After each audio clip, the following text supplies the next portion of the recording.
Do yourself a favor. OutKick on YouTube. The OutKick channel on YouTube is taking off. Like one of Musk's rockets going to the Mars, baby. That's right. Like Katy Perry on one of those bad boys. I just saw that today. That's kind of interesting to me. But go like, subscribe. And, of course, you can comment on our YouTube channel that is taking off. It's getting over. Getting close to 2 million viewers. Look.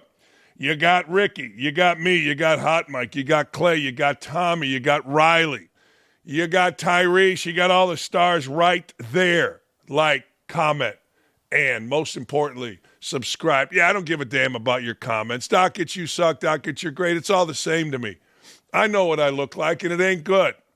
Anyway, Barstool Boss and Pizza Wrongful Dave Portnoy, I don't know, I'm out of my mind today, has blasted the race baiters who believe Caitlin Clark is only popular because she is white. That is a narrative that is very popular among the morons. Major moron, Monica McNutt, how she has a job, I absolutely know, at ESPN, said, well, you know, she's in the Midwest, she's popular, and let's face it, she's a white girl. Really? Okay, let's examine. Well, after the women's NCAA championship, viewership numbers were released where Clark in Iowa set a record for the four most watched women's college basketball games ever. Let me say it again, of all time. That's a lot. Within a 13-month span. So from one Final Four to the other Final Four, the four most watched games ever in the women's Final Four involved Iowa and Caitlin Clark. That's her junior and senior year ever. So people are telling me, well, it's only because she's a white girl. Okay. Well, nay, nanook. Here is Dave Portnoy's. Iowa's appearance in last year's March Madness title showdown with South Carolina, Clark's final game for the Hawkeyes, drew 18.9 million viewers, the most for a basketball game in history. Sunday's championship game between South Carolina and a Paige Becker-led UConn team drew 8.5 million. Now, let me answer something. People are going to tell you that the reason Caitlin Clark was so popular in college was her rivalry with Angel Reese. Okay, you can tell us that, but based on this sentence right here by Dave Portnoy, there is no Angel Reese. There was no Angel Reese. There was South Carolina. Angel Reese played at LSU. Anyway, Portnoy says, I'm going to need all the race baiters who explain Caitlin Clark's popularity simply because she's white to explain why 10 million more people watched her last year than Paige Becker's, also white, this year. I'll hang up and I'll listen.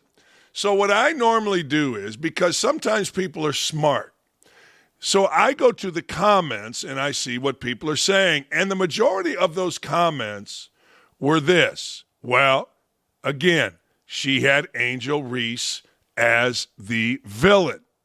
And a lot of people, of course, said, well, that's a black-white thing. All right. And then I looked at it once again. 18.9 million, the most ever for a women's basketball game, as opposed to 8.5 million with a white star, Paige Beckers. Now, the 18.5 million did not involve Angel Reese, as I said earlier. It did not. Actually, it involved USC, South Carolina. Guess who's this year's game involved? That was 10 million plus, down from last year. South Carolina, a big power. It wasn't like all of a sudden San Diego State came into the NCAA Women's Final Four and people are like, yeah, I don't really want to watch that. I like watching powers. This year, you had the two, quote, superpowers of women's college basketball. Iowa certainly was not a superpower. LSU, somewhat. But the two biggest names in college basketball this year, actually the three biggest names, Paige Beckers, Gina Auriemma, and, of course, Dawn Staley, they were in this Final Four. They were in this championship game. And yet, the ratings tanked. the ratings were over 50% less than the year before, when everybody told us that college basketball, women's college basketball, is on the rise. It's impossible. What do the little girls on TV say? You've got to give so-and-so their flowers. Well, it's impossible for the women on television, the racist, sexist, only there because ESPN had to, women of ESPN. It's impossible for them to give Caitlin Clark, quote, her flowers without a caveat. That caveat being, it's because she's white. Now, none of these women, Monica McNutt, Uchi Yamaguchi, whatever her name is, whoever that Carter girl is, whoever Elle Duncan is, whoever these people are, none of these women are going to come back and say, yeah, you know what? We might have been wrong about, well, she's a white girl, and that's the reason she's so popular. They'll parse it. They'll say, well, we said how great she is. No. They're either too arrogant or too stupid to understand that what they've said all along about Caitlin Clark is just simply wrong. I've said this before. I'll say this again. I won't stop saying this. Caitlin Clark and the United States of America's women basketball people, the entire women people of the United States of America, caught lightning in a bottle. Caitlin Clark's game sells. Her attitude sells. She said the other day she doesn't talk ish on the court. She's lying. It's all right. It's fine. She doesn't talk much. When she does, we pay attention. Has nothing to do with her being a white girl. Actually, I rephrase that. Has very little to do with her being a, quote, white girl. It has to do with her game. It has to do with taking Iowa, who used to be a power in women's basketball way, way back to prominence. Has to do with deep threes, a la Steph Curry. Has to do with behind-the-back, no-look passes, a la Pete Maravich. We're drawn to those type players, black, white, green, or purple. Paige Beckers is a terrific player, seemingly a terrific woman, always seems to have a smile on her face. She'll capture the imagination a little. She'll do some commercials, but she's not going to be Caitlin Clark because she doesn't have that kind of game. Back in the day, that kind of game sold-ish.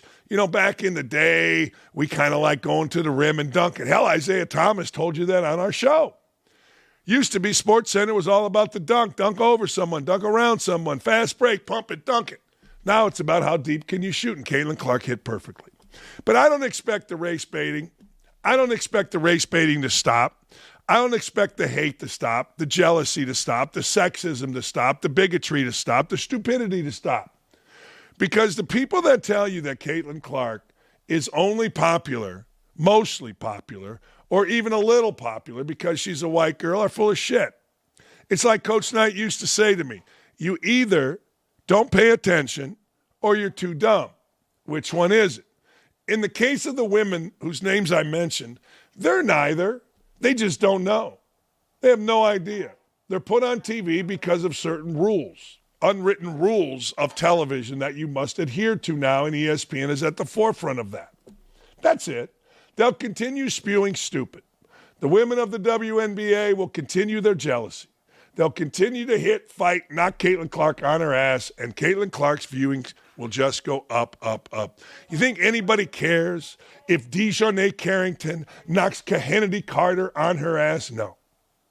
You think anybody cares if Angel Reese misses her next 6 layups, falls down, shows her ass, and claims sexism? No.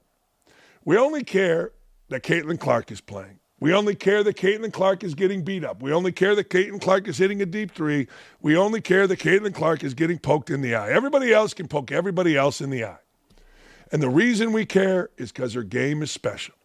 The reason we care because her game is something we have not seen ever in women's basketball. Don't try to compare her to Diana Taurasi or Miller's sister, Cheryl Miller, or Ann Myers, or whoever. Doesn't matter. Tamika Catchings, no. Her game is different. It's better. It's flashier. It resonates with the way basketball is played today. Hopefully, you women on TV, hopefully, you women of the WNBA will get past your racism, past your sexism, and see it for what it is. A woman that just freaking balls like we like to see people play basketball. That's it. If you're saying this out loud, maybe you should not be in broadcast. Houston Texans legend J.J. Watt, who I'm tired of. I don't know why. I don't even know. Is he on Fox? Maybe I'm saying something wrong. But I'm tired of Captain America. In fact, a friend of mine, one of the preeminent sideline reporters, dated him for a minute. She's like, yeah, he's Captain America. Yeah, he's got all this stuff. Yeah, I'm out. Somebody broke up with J.J. Watt? I don't blame him.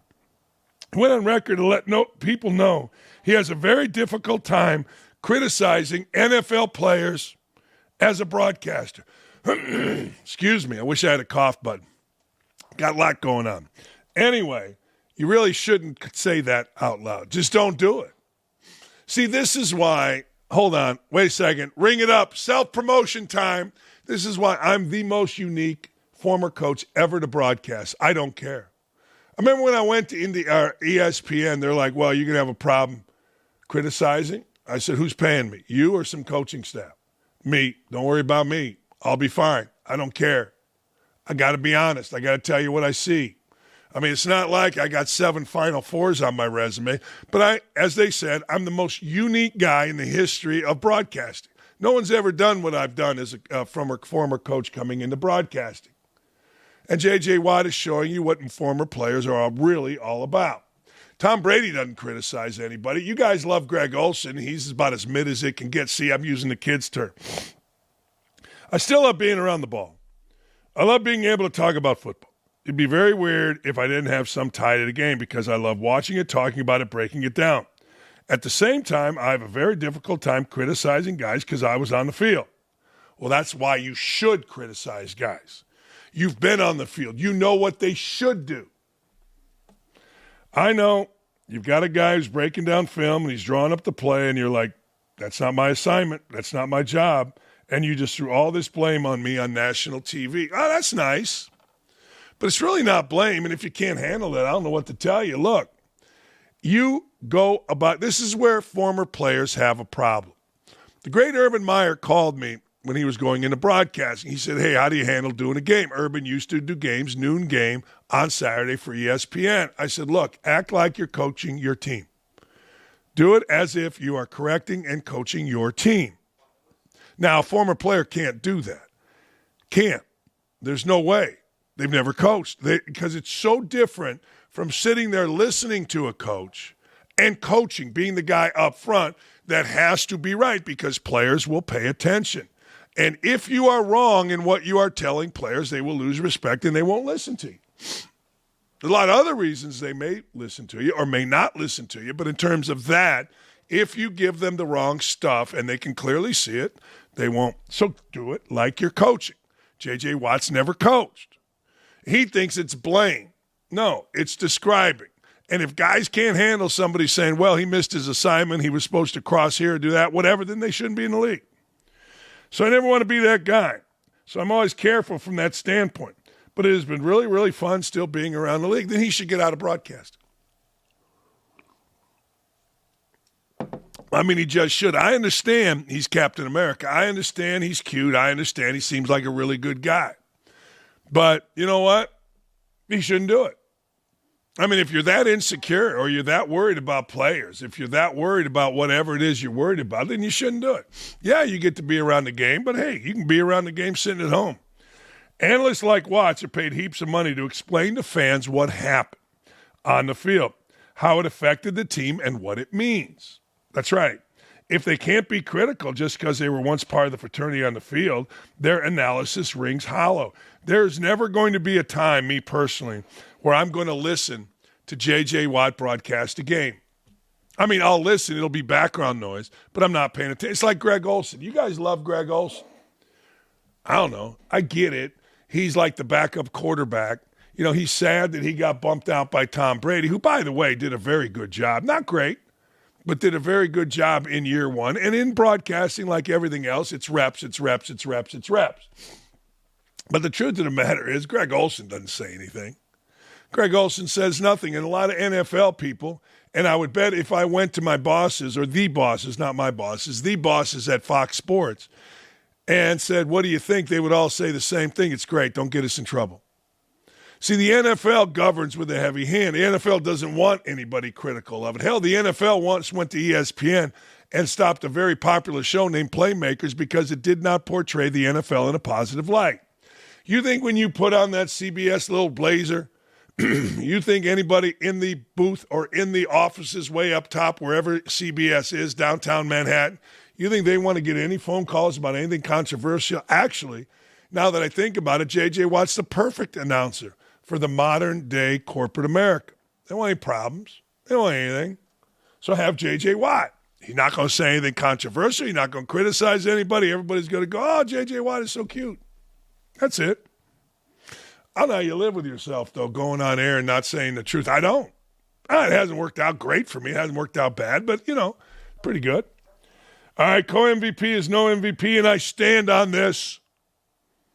Celtics legend, NBA commentator Paul Pierce floated the idea of Shai Gilgeous-Alexander of OKC and Nikola Jokic being named co-MVP as a result of their stellar play. I'm going to say this, and I'm going to be wrong. Can you be MVP if you get your coach fired? I don't know. I'm assuming the answer is yes. But I opened up my phone yesterday, and I went to, wait, what? Huh? Mike Malone fired? He's fired as a Denver Nuggets head coach? Can you be MVP? How valuable are you if you weren't even that valuable to saving your coach's job? I'm not saying I'm right. I'm not saying I'm wrong.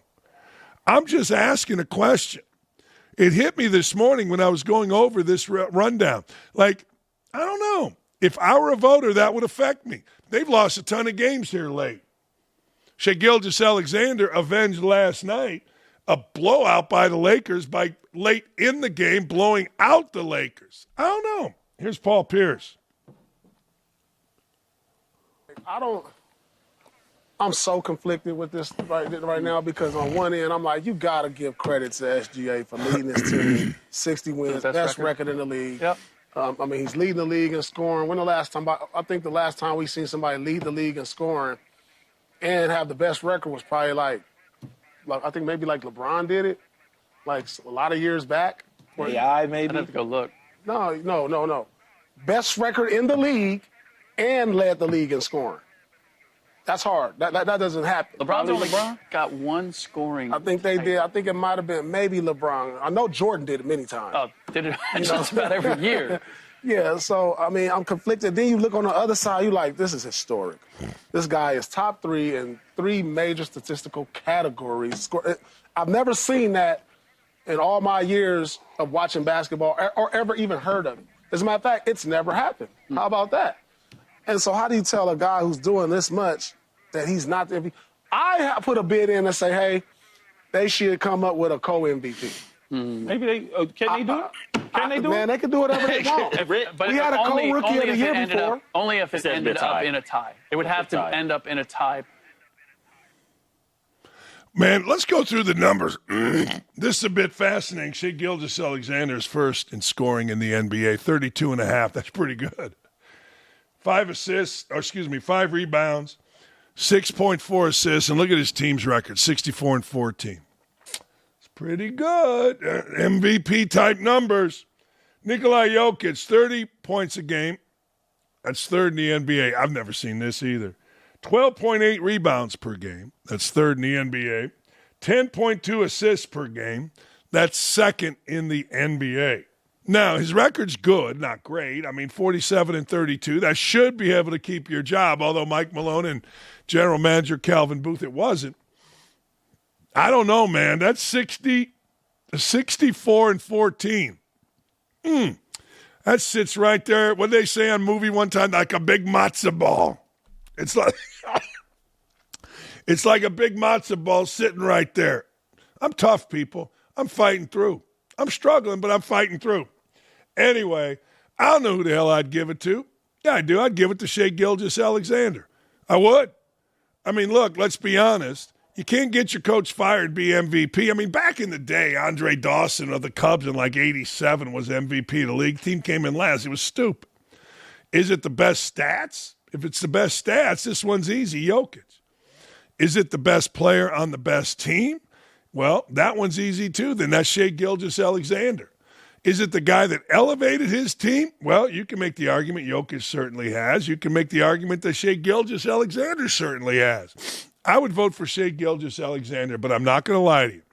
I don't watch the NBA every night. I don't. I pay attention. But I don't really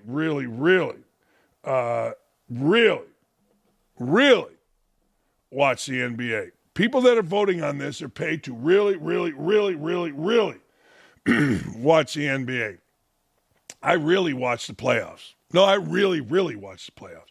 All right, let's move it along. This sucks. I don't like this. Former NBA announcer, friend of the show, Grant Napier, had his wrongful termination lawsuit dismissed because a judge, listen to this, found ruling in his favor would be unconstitutional, in which he claimed, our friend did, that he was fired from Sacramento because he replied to a post from DeMarcus Cousins in which Napier wrote, listen to this is how stupid we were as a country. All lives matter. Every single one. And that got Grant Napier fired. Now, I'm going to say that again. I'm reading it right here. All lives matter. Every single one. Damn. And that got him fired. In 2020, in the midst of social justice protests after the police killing of Michael Brown in Minneapolis, Napier responded to a tweet from former Kings star DeMarcus Cousins. He responded, all caps, all lives matter. Every single one at the height of the Black Lives Matter movement. All right? Hey, how are you? Thought you forgot about me. Haven't heard from you in years. All lives matter. Every single one. And that got the man fired. That's how stupid this country was back in the day. First, if you're going to listen to anything that Boogie Cousins says, you're a moron. Second, I don't know, firing a guy for that? What? Although he's now seen both claims alleging wrongdoing over his firing thrown out, his lawyer, says they plan to appeal. The announcer is still active with a podcast that covers the Kings and the NBA, where he is joined by longtime former broadcast partner Gary Reynolds. Well, it was the dumbest time in America, in my opinion. Modern America. Guy gets fired for saying all lives matter. Every single one. Hey, man, what'd you get fired for? I swindled the company out of billions. What'd you get fired for? I put out a tweet that said all lives matter. Oh, which one doesn't matter? I don't know. And Boogie Cousins and Chris Webber went nuts. Racism, they claim. No wonder Sacramento's been cursed ever since then. They should be. The idiocy always comes out. Fox Sports has come out with their way too early college basketball rankings, even though the transfer portal is loaded with over 1,700 names and lots of head coaches skipping town for the next gig. Here are the top 15. All right. Is this way too early? I don't know.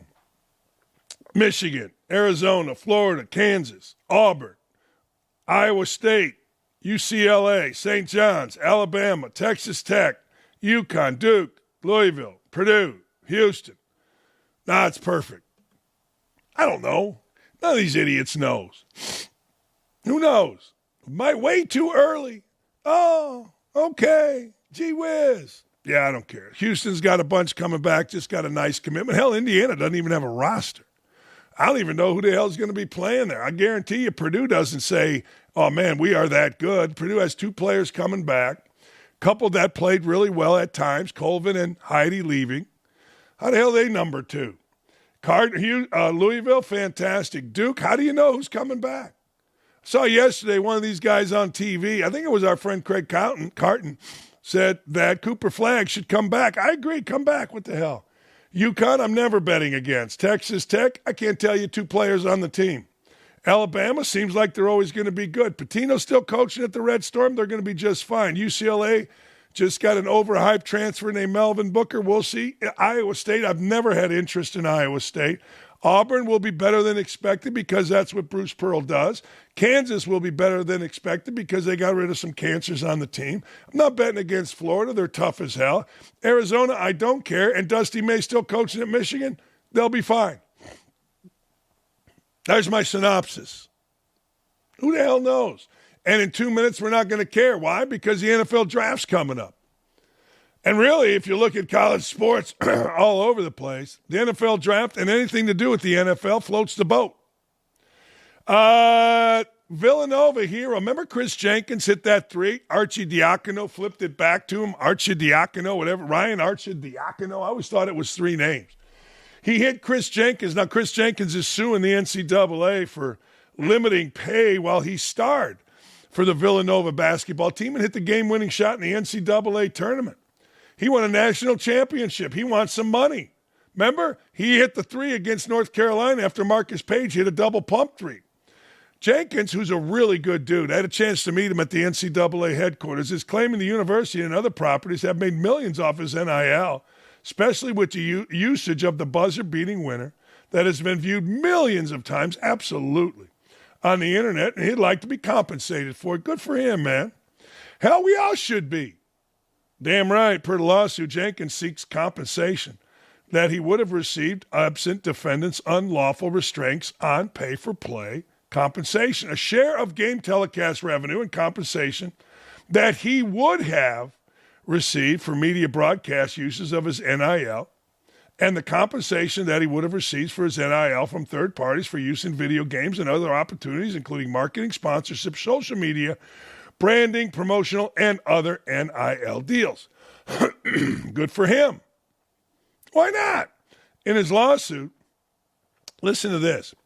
In his lawsuit, Jenkins says his shot encouraged a $22.6 million donation to Villanova's University from alumnus Bill Finnerman in 2016, also allowed the NCAA to make money by using this video and image of his shot in a variety of ways. On YouTube, the NCAA's video of his last shot over the Tar Heels has 4.5 million views. That's just like me making a video off my big red couch, my big brown couch. 4.5, stop. It's a one-of-one case. We haven't had a game winner, walk-off buzzer-beating three-pointer to win a national championship. I would say never. Stop it. Yeah, you're right, three-pointer, though. Till my shot, and you see it being used on CBS broadcasts and commercials, and that lets you know the value right there. I've played college basketball in 8 or 9 years, and the shot is still being replayed and reused. I haven't been compensated for that in any way. I just feel like the opportunity had arose for us to make the right move and seek full compensation for not being able to make money on NIL, which hindered my family's progress. Oh, boy. Which hindered my progress financially, which set our family back from a position that we really, really could have been from the hard work that I put in. Oh, stop it. Did you get a scholarship? Where would your family have been if you didn't get a scholarship? I'm not saying that's the end-all, be-all. I know media will spin it that way. That's what I'm saying. I'm not saying that. But did you get a scholarship? No? Because at the end of the day, being a college student-athlete is like a 9-to-5 job. We spend more time working, doing things than faculty do. No, you don't. Faculty gets to go home for Christmas break, but not our basketball players. Pull this, it plays Jingle Bells. Stop the whining. You got a great life. These guys should have to go to college one time for 1 month without being a basketball player. I said it all the time. If I wasn't a basketball player, I'd either be an A student or dropped out drunk. One of the two. Does that mean Jenkins would have? No. Should Jenkins be compensated for that? No. My guess is, and I don't have this in front of me, but when we saw signed back in the day to be NCAA basketball players, we gave up certain rights. There was a give and take. Hey, you're going to play for this university, but before NIL, your image and likeness belongs to the university. Sign this deal. Or don't sign the deal and pay for your own college. Personally, if you're going to give NIL money, I do think Kris Jenkins should get some. If we're going to go back in time and give NIL money or give compensation, I guess you'd say reparations, to people that deserve it back in the day, the people in the Big Ten that deserved it, well, Scott May, you ever hear of him? 2-time National Player of the Year, Quinn Buckner, Jimmy Cruz, Tom Abernathy, Kent Benson. Why? Bobby Wilkerson. Why? Played on an undefeated Indiana basketball team that really helped spur college basketball. Everybody that played in the Bird Magic game. Bobby Heaton. Why Bobby Heaton? You don't know that name. Bobby Heaton hit a half-court shot for Indiana State to keep them undefeated. I believe it was against New Mexico or New Mexico State. He doesn't make that shot. Hey, Bird against Magic still happens in 1979. Absolutely in Utah. But what really helped that game, and people don't talk about, is Bird and the Sycamores of Indiana State were undefeated. That was big then. Nobody talks about it now. They just talk about Magic Bird. But Bobby Heaton, he should be compensated for the shot that he hit. Brad Miley had 22 rebounds in the game for Indiana State. Brad Miley should be compensated. I don't know. Why not? I think Greg Kelser. You don't know Greg Kelser. He was a first-round pick. Jay Vincent. They all played with Magic Johnson. Mike Berkovich, starting guard, shooter with Magic, should be compensated. I mean, those guys built college basketball. These guys now are sucking off of the teat of what older guys did for college basketball. I would argue Isaiah. President, think about this, 1981, the day President Reagan was shot. Indiana was supposed to play North Carolina. The country was down. They decided to play the game. They played the game. Isaiah was the most outstanding player. It lifted the country up. That's far better than anything done the other night. I mean, the other night was a great game, but lifting an entire country up? Stop it. Absolutely, there should be compensation. Hell, the Big Ten Network should compensate me. The Big Ten tournament was basically crap. Nobody paid that much attention to it. Then with 1.5 seconds to go, we were defending an inbounder. Referee, swallowed his whistle. We let the ball go over our head, and a kid named Hoffauer hit the shot that they show every 10 minutes on the Big Ten Network. Where's my money? Where's Hoffauer's money? Where's that soft-ass DJ White's money who allowed himself to get pushed out of the way? Where's all that? I don't know. That's who should get money. Just my opinion.